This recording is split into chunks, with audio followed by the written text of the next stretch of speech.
Elon Musk has just bought Twitter, and it's creating a huge furore, obviously, in many different ways. And he's admitted, I'm going to do lots of things in the next few months, and we're going to get some wrong, and we're going to pull them and try something else. He's going to try and work out a way of making it a sustainable business model. But also, he wants to bring back what he perceives to be genuine free speech on the platform. Is it possible, Jordan, do you think, that he can do that? Or are we now so entrenched in tribalism, particularly on social media, that it's almost impossible to do what he wants to do? One of the things that's happening to us as we virtualize the world is that we're enabling the small percentage of people, it's usually about 3% in general populations, who use manipulation and reputation savaging and denigration and self-promotion. So the genuinely psychopathic types to dominate the social conversation and to spew their poisonous and manipulative venom into the public domain, not only with no fear of being stopped and no inhibition, which is almost all applied socially, but also while being monetized and promoted by the people who run the social media channels. In this video, some guy I've never heard of called Jordan Peterson has a few thoughts on Elon Musk, Twitter, free speech, and explains the psychology behind the bottom 3% of humanity. Online trolls who spit nothing but venom and hate and somehow distort people's perception of what the actual real conversation among real people in the general population really looks like. Peterson has a few ideas in how Elon Musk can implement some features in Twitter to make the user experience a lot better for everyone on the site, and while doing so, still allowing these bottom-feeding, self-hating, vicious, venomous, disgusting, dark, nasty people to have their say without it polluting the online conversation. In other words, just a very light-hearted video. While we're on that topic, believe it or not, this is actually a double dose of Jordan Peterson this morning. I also posted an exclusive video on Patreon today. Jordan Peterson discussing money, capitalism, value, compensation, and a lot of my own personal thoughts on how important your mindset is, especially as it relates to money. You definitely don't want to miss it. You join Patreon with the card in the corner or the link at the pinned comment, and just a reminder, well, specifically to the tight asses who are watching, there'll be a price hike on Patreon on the 20th of November. So if you want to save a few dollars and lock in today's pricing, join now. Otherwise, you can wait a little while and pay a lot more. I'll be happy to take your money then as well. Well, I'm still continually surprised about it, but, well, I think what it shows is that there's really no way that legacy TV, in some real sense, can compete with the absolutely wide open frontier of online video distribution, where the cost is low and people can access it everywhere. He's right. I mean, case in fucking point, you people watching me instead of some dickhead on a mainstream media network who's been told what to say, what to wear, what to do, what to think, what to look like, what opinions they need to hold, what topics they're meant to discuss, what topics to avoid, and so on. My audio may not sound as crisp. My suit may not be as fresh. But for some strange reason, people are still tuning in. It's almost as if there's some value here that the legacy media, the centralized media, simply cannot compete with. Spoiler alert, we are now currently seeing the last desperate gasps for air from the legacy media. The big networks are failing. There are YouTubers today whose audiences are significantly larger than any of the largest TV shows on any major network globally. There are podcasts whose audiences are 2, 5, 10 times larger or more. Just like legacy automotive is on the way out, completely disrupted by electric vehicles, so too legacy media on the way out. And again, case in fucking point. You could be doing anything with your time today, and you're watching some dickhead on YouTube making videos from his mum's basement, which for the record is a very nice basement. Thanks, mum. I promise I'll start paying rent as soon as I can afford to. So we are seeing a disruption happen in real time. And as I've said, the mainstream media, often accurately referred to as the fake news, purveyors of the one true narrative, really don't like the idea that creators on YouTube and many other platforms are stealing away their audience. Nor does the hate stream media like the fact that a big, bad, greedy billionaire is going to allow people to freely share their thoughts, opinions, and ideas and enable citizen journalism to reach a wide audience. In other words, the dinosaurs really don't like the fact that they're about to be wiped out and are getting rather desperate. What does it mean? The attacks will continue to come thick, hard, and fast until these legacy media organizations are all distant memories, fossilized remains of an inferior life form. It's fundamentally the consequence of a technological revolution, and there's all sorts of good things about that, and one of those would be the ability to widely disperse complex and sophisticated information, which YouTube has been particularly good at in the long form, but it's also problematic in that it produces all sorts of alterations in social behavior that we're only, and some of them very dangerous, many of which we're only just beginning to understand. Right. Elon Musk has just bought Twitter and it's creating a huge furore, obviously, in many different ways. And he's admitted, I'm going to do lots of things in the next few months and we're going to get some wrong and we're going to pull them and try something else. He's going to try and work out a way of making it a sustainable business model. But also he wants to bring back what he perceives to be genuine free speech on the platform. Is it possible, Jordan, do you think, that he can do that? Or are we now so entrenched in tribalism, particularly on social media, that it's almost impossible to do what he wants to do? This is a great question, and the answer, very telling. This is the biggest challenge, I think, for Elon's transformation of Twitter. How to allow people to freely share their thoughts, opinions, and ideas, including the bottom 3% of humanity, who spit nothing but vicious venom, hate, vitriol, and toxicity. How to allow everyone to still share their opinion, as nasty, as distasteful, as unpleasant, as toxic as they may be. Yet in doing so, how to avoid the toxic few from polluting the conversation and experience of the non-toxic many. This is going to be Elon's biggest challenge in transforming Twitter, in my opinion. Well, you couldn't have picked a better day to talk about this with me, because I just got a paper sent to me today by Jonathan Haidt. He didn't write the paper. It will be published. It's published in a journal called Personality and Individual Differences, and it's an examination of the personality traits associated with let's say, excessive and self-promoting internet usage. And if you don't mind, I'd like to read you a couple of the descriptions of what the people found, because it's so absolutely spot on and relevant. I don't think we are descending into tribalism. I think what's happening is that the virtualization of the world is enabling people who behave in a particular antisocial way, in a self-grandizing and self-promoting antisocial way. And I'll just read you the descriptions that are taken directly from this paper. So it was an actual study of online behavior. Women characterized by high self-centered antagonism, neurotic narcissism, Machiavellian views, Machiavellian tactics, so that's manipulativeness, meanness, disinhibition, physical sadism, and indirect sadism, used Instagram for a longer time and more frequently than did men. In women, verbal sadism and emotionality was associated with longer, while honesty, humility, and conscientiousness was with a shorter Facebook usage time. Furthermore, women high in agentic extroversion, so that's manipulative self-promotion, and indirect sadism used Facebook for a longer time and more frequently than men.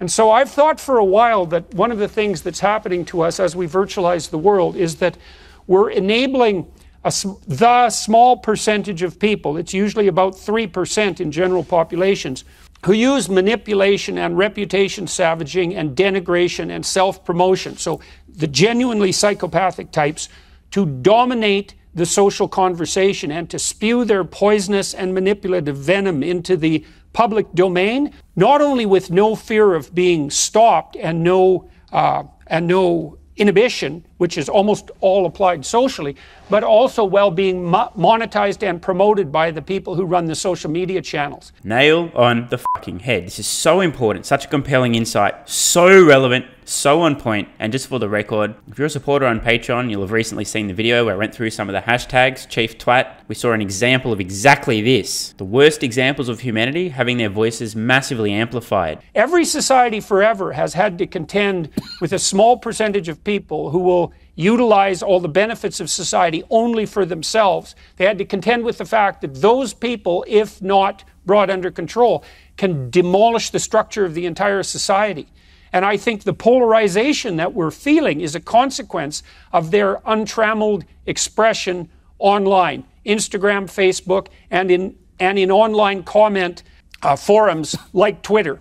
But that stuff you read out just seemed to be gender specific to women. Presumably it also applies in other ways to men as well on social media. Oh yeah, well I think the reason that it applied in this study in women is because Instagram is very heavy image use. It involves heavy use of images, and there are reasons to assume that because of that it attracts women who are directed towards short-term impulsive mating strategies, and that's another sign of impulsive, antisocial, and psychopathic behavior. I think you'd see the same thing in men. In fact, I've been talking to psychologists, great psychologists, to make sure that I'm on the right track here about those who post repeatedly, say, in online forums, especially in relationship to comments, and you certainly see that same pattern of sadism, Machiavellianism, psychopathy, and narcissism characterizing the men who are also incentivized to use what used to be classic female antisocial strategies to advance themselves in the reputational hierarchy. But the bottom line is... Exploiters, fundamentally. Right, but the bottom line is that there is a small percentage of people generating a vast amount of noise. What impact is that happening on society, do you think? Well, I think it skews our perceptions of what normal people are like. Once again, absolutely spot on. I'm sure many of you will have experienced this yourself. Reading comments, tweets, and so on, the worst of humanity seem to be overrepresented in the online discussion. We assume that what we're getting, you know, when you sample the world when you're walking through it, you make the assumption that you're getting an unbiased representation of the things going on around you. And when you're on an online platform and, say, reading comments, you also have the assumption that what you're seeing is something like a sample of public opinion.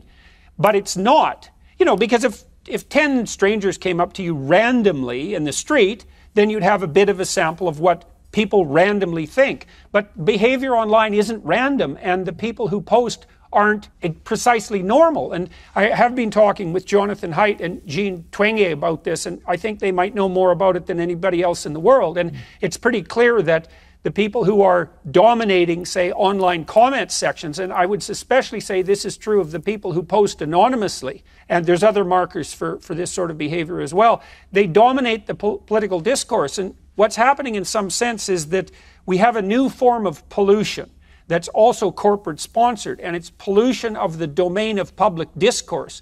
And the pollution occurs because the social media companies are either enabling or failing to control, you know, those known in the popular parlance as trolls. But they're not just comical trolls, you know, using derision in some cute way and having their say in the free speech domain. They're really poisonous individuals, and they're poisoning the entire domain of discourse. So what can Elon... Brilliantly put. The bottom 3% of humanity currently poisoning online discourse, giving us a distorted perception of reality and consensus opinion. If all you do is read Twitter comments all day, you will assume that the majority of people on Earth hate Elon Musk with a passion. I don't believe this is true. Now, don't get me wrong, there's plenty of people that do hate themselves and therefore Elon Musk because they were told who to hate, so they'll feel better about themselves. And of course, hating Elon Musk is the current thing. But it's important to be cognizant of the fact that your brain, your mind, is sampling the world and assuming, okay, that's a relatively reasonable sample of reality. It is not. The point here, these trolls are being amplified. We have hate mobs, rage mobs, people with pitchforks coming after people, attacking, spitting venom, circle jerking, patting each other on the back. I hate that guy too, fuck this, fuck you, fuck billionaires, fuck everything. Gives us a really warped view of reality. So keep this in mind as the hate stream continues toward Elon Musk, that the noisiest few percent, the worst of the bunch, are having their voices massively amplified, giving everyone a distorted view of reality. The question is, can Elon Musk address this? Jordan Peterson in just a moment will share some of his thoughts about how Elon Musk could address this epic issue. What can Elon Musk do about it, do you think? If you were advising him on this, I mean, ironically, at the moment, you're not on Twitter. A, do you want to come back now that Musk is in charge? Do you think you should be restored? Do you want to be back on Twitter? And secondly, what would you advise him to do about this issue of the trolls and so on? Well, the first thing I would advise, and I'm going to be advising the political people I'll be talking to over the next few weeks of precisely this, and I have talked it over with Twenge and Haidt to make sure that I'm not, like I said, off on a personal tangent. I would say there's no excuse for including the anonymous posters with the real human beings. And I think that social media platforms who have a certain reach, maybe it's 1 million subscribers, and I don't really know what figure is appropriate, should be required to implement know your customer laws, and then that the people who are posting, who are genuine, verified human beings, willing to abide by their words with their personal reputation, should be put in one comment section, and then the online, anonymous, cowardly, narcissistic, pathological troll demons who are polluting the public discourse should be put in a different comment section. Boom. That right there is the solution. in my opinion. Let the toxic trolls have their say, but just make sure they're relegated to an area of online discourse in which their toxicity doesn't escape into the wider discourse. But give people the opportunity, if they would like to open the gates of hell and have a peek inside and see what these horrible humans have to say. Elon has talked a little bit about this in the past. Case in point, quick tweet thread from Elon Musk back in early October. There will be very rapid product evolution. Software engineering, server operations, and design will rule the roost. Some dickhead with 3 first names replying, "You mean censorship, fact-checking, shadow banning, and creating a safe space for everyone to cry about how they are victims and everything is someone else's fault will not be a priority?" Elon Musk responding, "I think being able to dial the content you see from warm and fuzzy all the way to bring it on, motherfucker, is the way to go, and this is a brilliant insight." Elon responding, "Personally, I like the latter, but each to their own." And for those of you who recall Doom, remember this? First thing that came to mind. Pick your difficulty setting, aka how much hell you want to experience, if any. Problem solved. This still allows the bottom 3% of humanity to have their voice, but it also ensures that their toxic hate stream doesn't unintentionally splatter on innocent victims. If you can handle nightmare mode, hurt me plenty ultra-violence, bring it on, motherfucker. And if you can't, fine, put it on gentle mode. You'll never see these motherfuckers again. Win-win. And if you want to go to hell and visit the troll demons and see what they have to spew, you can, but otherwise you can be among the normal human beings engaged in normal civil human discourse. Right. And that would separate the bloody psychopaths from the bulk of decent, normal people. And, 97% of people aren't psychopathic. Yeah. And so we are talking about a small minority here, but they have the upper hand. See, there's a percentage of people who... I had a psychopath test done on me, actually, a lengthy questionnaire, and they concluded I was a good psychopath. Well, that I did not know, but doesn't surprise me. And just for the record, the term psychopath is not derogatory. It's just descriptive. There are many psychopaths in the general population who lead fairly ordinary lives. People often conflate this idea in their mind. Psychopath equals bad. Psychopath equals bad things done to other people. This is not true. There are a subset of psychopaths who act on their complete and utter lack of empathy and hurt other people, but that's not all psychopaths. Just like there are many people who are born attracted to people who are not of legal age. Some of them do not act on these compulsions, and others do. Let me know in the comments below if there are any psychopaths watching willing to admit it. I think statistically speaking, it's roughly 1 in 30, 1 in 50, maybe 1 in 100 people, depending on exactly how you judge it. So it's got to be a lot. Many of you probably undiagnosed. By the way, on that note, great book, highly recommend. Read it a couple of years ago. The Psychopath Test by John Ronson. And what do they mean by that exactly? Do you know? Apparently I wasn't like the malevolent version. It was slightly lost on me, the nuance. Okay, well, okay, look. It's often the case that people in the industry that you're in, and this would be true for politics and journalism as well, anything with a public face, are more likely to be extroverted and also more likely to be somewhat disagreeable. And those personality traits can tilt you towards, what would you say, a style of callous exploitation. But there are other personality factors that mediate against that, like conscientiousness. And so people who are hardworking and reliable, for example, aren't parasitic in the same way that a classic psychopath would be. And so it's complicated, and it isn't the case that extroversion and even a certain degree of disagreeableness in and of themselves are dangerous, but they lead, like everybody's led to temptation in the direction that's in accordance with their temperament, and the fact that you are a public-facing person and that you like that would tilt you in one direction of potential temptation, but that's not necessarily diagnostic. Now, it is a problem because it probably is the case that politics and journalism and entertainment attract a disproportionate number of Machiavellians and psychopaths because of the status that goes along with those enterprises. This too is an important and accurate observation. Again, it isn't diagnostic, but mainstream media, Hollywood, politics, huge overrepresentation of people with narcissistic traits and psychopathy. Not a judgment, just a fact. Wait, does that include me? I'm sure if you guys and girls cast your mind back to some recent venom spat in Elon Musk's direction from people in the media, in politics, and in Hollywood, you may discover clear signs of some of these traits, including narcissism, sociopathy, psychopathy, and other dark traits. I'm definitely not talking about anyone specifically, and I definitely haven't made exclusive videos on Patreon calling out many of these psychopaths, narcissists, sociopaths, and just all around upstanding human beings. Yeah. But it's not diagnostic. It doesn't mean that if you're in that industry, and you've had a long career, and that's also another marker for failure or for lack of psychopathy, because in the normal world, psychopaths exploit and they get a reputation for doing so quite quickly. And then people avoid them and stop working with them. And so it doesn't work over the medium to long run as a general rule. Yeah, I get it. Jordan, Donald Trump, what is he? Is he a narcissist, a sociopath, a psychopath? All of those things? None of them? I don't think that he's a psychopath, because he's been successful in repeated enterprises over long periods of time, and he has a variety of people who remain intensely loyal to him. Now, he's definitely extroverted to a very great degree, and he's definitely disagreeable. And so that gives him some of the traits that are associated with those personality features. But from what I've been able to understand, he's also very conscientious and hardworking, for example. And so that's a real mitigating factor. And so I think it's very easy to demonize someone that you don't approve of, let's say, and certainly Trump has been subject, I would say, to more demonization than any political leader in the West that I can remember in my entire lifetime, including Richard Nixon. And so that's also set him back on his heels and made him somewhat embattled and defensive, which I don't think did any great things for his personality in some real sense. So I think it's a mistake to assume that Trump is a psychopath. I think it's a big mistake. I think it's a big mistake to assume that Putin is a psychopath. It's easy to do that, but I don't think the evidence suggests that. You don't want to throw those labels around casually.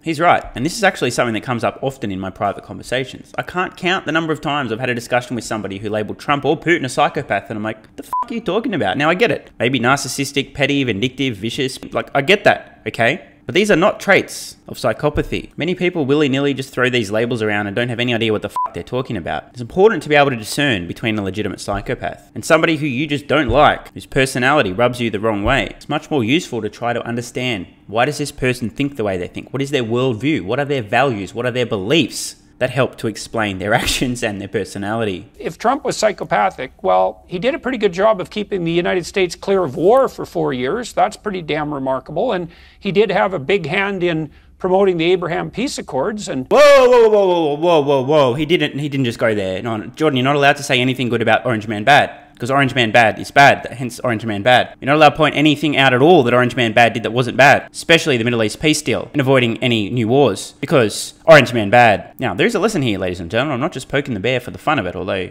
don't get me wrong, I am poking the bear and it is fucking fun. The point here is often a mistake that people make. They prejudge somebody's character. This person is bad, and then immediately disregard any evidence to the contrary. It is okay to dislike a person, their personality, many of their actions, and still acknowledge things they've done that are good, or positive, or unexpected. That was pretty remarkable, and those aren't the sorts of things that you would expect from a psychopath. He also seems to have a pretty good hand with the working class, so I don't think it's those are reasonable diagnostic labels to. You're sounding like I wouldn't say place on someone. I don't want to put words in your mouth, but you sound like you're a bit of a fan of Donald Trump. Would you like him to run again? Would it be good for America, do you think?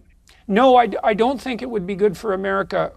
Would it be good for him to run? That's a difficult question, because it might be that it would be good for America to have whether or not Donald Trump should be president sorted out in the public sphere, debated intensely, and subject to an election. So it might be very interesting to see him put himself forward on the Republican ticket. If I had my druthers, and I say this, I hope with due care, I would rather see someone like DeSantis step forward, who shares some of that forthright strength, let's say, that characterizes Trump at his best, but seems to be a more cautious administrator and a less divisive figure. I totally agree. I mean, I said this months ago on Patreon. I mean, like probably 6+ months ago. DeSantis, at this point in time, clearly the most suitable candidate for a future president in the United States. I would definitely back the man. Now, that doesn't mean I agree with everything he's ever said or done. Duh. And I also believe that if DeSantis was running for president today, he would win an election in the United States. Now, I know there's a subset of people that always get mad. The f*** do you know this, John? You don't know anything about yours. Shut the f*** up about your politics, bro.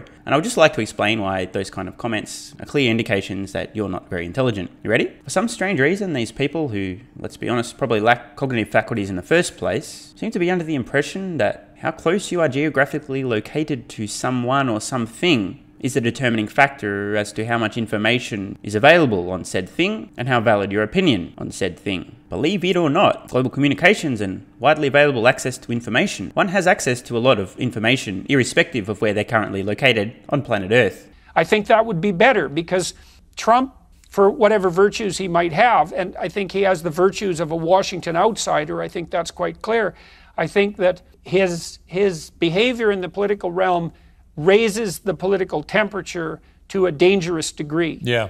No shit, Sherlock. If Trump's anything, he is extremely divisive and certainly does elevate the emotional temperature in any room. Absolutely. And I do think it scales online because you can use an anonymous reputation savaging to unbelievably great effect online with absolutely no punishment for your sins, so to speak. And that is certainly one of the things that's contributing to so-called cancel culture.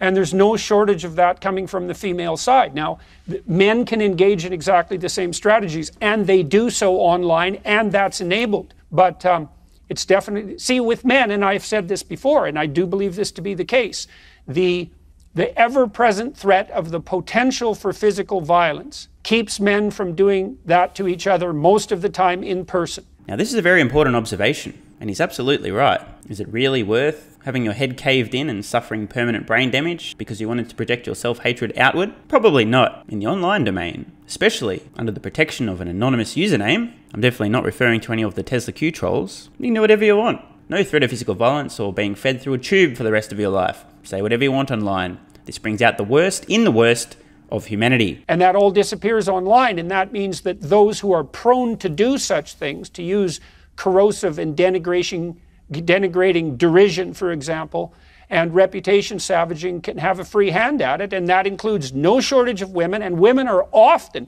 very, very often, the targets of that behavior from their own fellows, so to speak. I wanted to just ask you again about Elon Musk, about what you thought of him as a character. He seems to me a fascinating individual. You know, whether he's slightly on the spectrum or I'm not sure what his makeup is psychologically, but he's certainly a creative genius, a whirlwind, a life force who's done remarkable things. What do you make of him? Well, I know people who know him very well and have worked with him very closely, and these are very solid people, extremely competent and extremely creative, and they're admirers of Musk. I talked with my brother-in-law, Jim Keller, who's one of the world's great chip engineers, and he worked very closely with Musk for years, and he believes that he's in many ways exactly what you'd think he was. He's a genius, but he's also like a visionary genius, but he's also someone who's very, very good at implementing, very good at running companies, as you can tell, because he has a multitude of impossible successful companies. Yes. But hang on a minute. I thought all the self-hating basement-dwelling adult virgins of Tesla Q and the female journalist who didn't have a father figure who said something about a muddy field. I'm not saying that out loud, am I? Nah, you imagine that. I thought they said that he was a fraud and a liar and a con man. Yes. And so he goes into a company and he cleans house and puts things in order and makes things work efficiently. And maybe he can do that with Twitter. I hope he can, because Musk is doing all sorts of things that appear to be useful and difficult, and it would be a catastrophe to see him derailed in his efforts. And I think he's bitten off a lot to chew with Twitter. Jordan? Would you like to be back on Twitter? You know, I dipped into Twitter this morning when I was looking at some of the research that I just shared with you, and it instantly struck me the same way it struck me the last time I was on Twitter. It's such a den of pathology that using it, I think, is psychologically damaging. And if it's possible for Musk to get the trolls, and they're not trolls, they're psychopathic, Machiavellian, sadistic narcissists under control, then it's possible that the platform might be useful. I like to share information on it. I like to follow people to see what they were up to, a lot of the people that I've met over the years. But man, it's a snake pit. It is. It isn't obvious to me that we know what to do about it. You still here? Oh, good. A couple of things to discuss then. First of all, nailed it. I think the biggest challenge in Elon Musk's Twitter transformation is regarding the toxic trolls. Not the people that are poking the bear and have a little bit of fun. I mean the toxic trolls who are out to bring other people down, to hurt their feelings. Sorry, man, I'm very insensitive. It's just, I get trolls all the time, and my reaction, rather than getting butthurt and upset, is, man, I feel pity. I really genuinely just go straight to empathy. This poor person hates their life so much that they're spending their time trying to bring me down. Some people are a lot more sensitive to trolls than others, but Jordan Peterson is right. I think this is the biggest issue. Sure, adding features and functionality, more capability, more value to Twitter. That's excellent. It's going to be an excellent platform, a huge transformation, lots of stuff in the future. I think the biggest sticking point, other than the obvious deletion of bots, is figuring out a way to allow Twitter users to dial their experience so the worst of humanity still have their voice, but those who don't want to be poisoned by their toxicity have that right as well. Maybe there's two versions of Twitter, easy mode and the gates of hell, or something in between. Maybe there's two comment sections. Maybe you can flip between hell and not hell. Or maybe you can just dial things up from super gentle, rainbows and lollipops all the way up to hurt me plenty / nightmare mode. What do you guys and girls think? Let me know in the comments below. What's the best solution? As a proponent of free speech, I really think it's important for even the worst of humanity to have their voice. As long as they're not breaking any laws, let them share their thoughts, opinions and ideas and to spit their venom. But at the same time, allow people that don't want to be covered in venom that opportunity. And I hate to do this to you, ladies and gentlemen, but just being honest here, I think the best video I made today featuring Jordan Peterson isn't the one I've just posted to YouTube that you've finished watching, but the one I posted to Patreon regarding money, your mindset as it relates to money, value creation, compensation, and some thoughts around capitalism. So if you're not already on Patreon, which is probably not that many of you anymore, I think almost the entire channel has joined. Almost. Join with the card in the corner or the link in the pinned comment, or even better yet, wait until after the 20th of November so you can pay more. It's up to you. But the clock is ticking. Patreon prices will be rising on the 20th of November, so don't say I didn't warn you. Love ya.